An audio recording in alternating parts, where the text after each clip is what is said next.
All right, welcome to The Explainer. Today we're diving into a story that's all about catastrophic failure, incredible mentorship, and a comeback that honestly changed the course of history. So, those are the words of John Calvin himself, talking about the city of Geneva. And you have to understand, this is a man who's about to become one of the most influential figures in history. But right here, at this moment, he's completely broken. He was so terrified of going back, he thought it would be like tempting God, taking on a burden he just couldn't handle again. So, how did he get to this rock bottom? Well, let's rewind to his expulsion.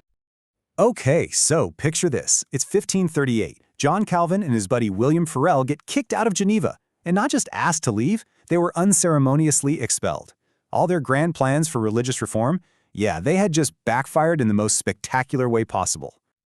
So, naturally, Calvin tries to defend himself. He's screaming it was a conspiracy. But the city council in Geneva, they're telling a whole different story. They're like, nope, this guy was just being stubborn, refusing to use the standard church rituals that everyone else agreed on. So Calvin's attempt to play the victim totally blows up in his face. He's not the hero of this story, he's suddenly the problem. And the verdict from his own peers? It was absolutely damning. A council of fellow reformers basically said his passion was way too much, that he acted recklessly, and that he was causing division, not unity. And then came the ultimate insult. They accused him of creating a new papacy. Can you imagine? They were saying he was acting like a new pope. In their eyes, he wasn't a reformer, he was a volatile troublemaker who put the whole Reformation in Geneva at risk. So wounded and just completely adrift, Calvin's confidence in his calling from God was just shattered. I mean, this was failure on a level he had never even imagined, and it sent him into a total spiral. For the next 3 years, he was basically a wanderer. He gets expelled in April 1538, shows up in Basel a month later, totally exhausted, soaked from a storm, just a mess. For months, he just drifts from city to city with no idea what to do next. His future was a complete blank. And this whole period shows us a guy who was not just trying to find his voice as a pastor, he was emotionally paralyzed. Get this, his friend Farel's nephew dies from the plague, and Calvin writes a letter about it. But the letter is weird. It's so detached, so clinical. He talks more about his own headaches and counts up the funeral expenses to the penny than he does offering any real comfort to his grieving friend. It's just a striking picture of a man who is completely disoriented and broken. Just when it looks like Calvin might just fade into obscurity, one person steps in and changes everything. This is where the story pivots. This is where his exile in Strasbourg begins. Enter Martin Bucer. Now, Bucer was one of the heavy hitters of the Reformation, a real veteran reformer in Strasbourg. And he gave Calvin more than just a place to stay. He gave him a purpose. Bucer saw past the volatile, angry young guy and recognized a brilliant mind.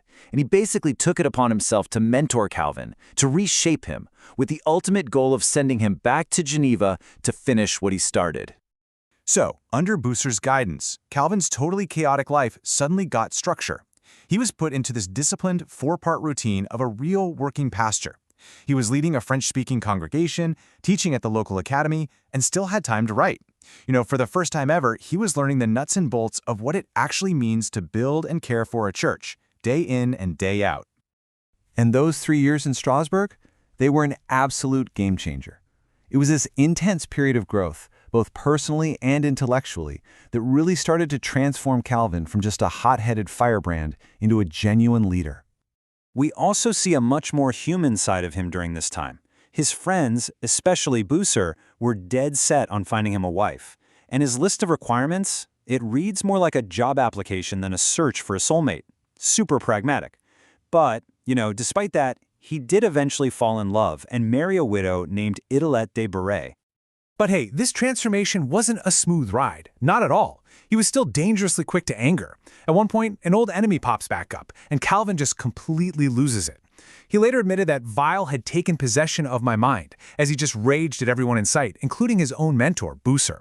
It really shows you the core struggle within him, this fierce, brilliant intellect versus these totally uncontrolled passions. You really can't overstate Bucer's influence here. He's the one who taught Calvin that building a church takes patience and flexibility. It's not just about having the most rigid, perfect doctrine. Because of Bucer, Calvin's theology got deeper, his idea of ministry became way more practical, and he started looking at the early church not as some distant ideal, but as a real working model he could actually use. So, this new maturity, this new voice that was forged in Strasbourg, well, it was about to face its biggest test yet, and that test was coming from the very city that had kicked him to the curb. So let's jump back to Geneva for a second. Things there were a total mess. The ministers who took over from Calvin were, well, they weren't getting the job done. The city was completely divided. And seeing this chaos, a very smart, very respected Catholic cardinal named Jacopo Sadoleto sees his chance. He writes this masterful letter to the people of Geneva, basically saying, hey, come on back to the Catholic Church. And the leaders in Geneva?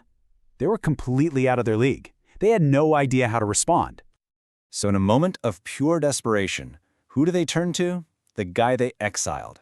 They asked Calvin to write a reply, and his response was nothing short of a masterstroke. He completely reframes the entire debate. See, Sadoleto's argument was all about how do you save your own soul? But Calvin flips it. He says, no, the whole point of life isn't just to save yourself, it's to glorify God. And the true church, he argues, is based on the Word of God, not just on centuries of institutional tradition. And this letter, it's incredible because it also reveals his new pastoral voice. He so eloquently describes his own journey, painting this picture of a religious life that was just filled with anxiety, a life where he believed in redemption in theory, but felt like its power could never actually touch him. And in its place, he offers this new path, one built on the certainty of God's promises. And that right there would become a central part of his legacy. This powerful defense of Geneva earned Calvin huge respect all across the Protestant world. But his journey of transformation wasn't quite over. There was still one final lesson he had to learn in exile. You see, Bucer basically dragged him to these high-stakes political meetings, these colloquies, that were all about trying to unite Catholics and Protestants. And what Calvin saw there just disgusted him. He watched as Protestant leaders, even his own mentor, Bucer, seemed ready to compromise on what he saw as core, essential beliefs, all for the sake of political unity. That experience hardened him. It solidified his conviction that some truths are simply non-negotiable. Meanwhile, back in Geneva, the political groups that had kicked him out, they had totally collapsed. The city was just in chaos. So, in this unbelievable turn of events, the city council starts sending letters to Strasbourg. They are formally asking for John Calvin to please come back and lead their church. And honestly, he dreaded the idea. He really did not want to go back. But here's the thing. He wasn't the same impulsive hothead they had thrown out 3 years before. He was now a seasoned pastor. He was a husband. He was a leader who had been tested and completely forged in the crucible of failure. The question was no longer about whether he was good enough. The real question was, what would this new, changed man build when he finally returned?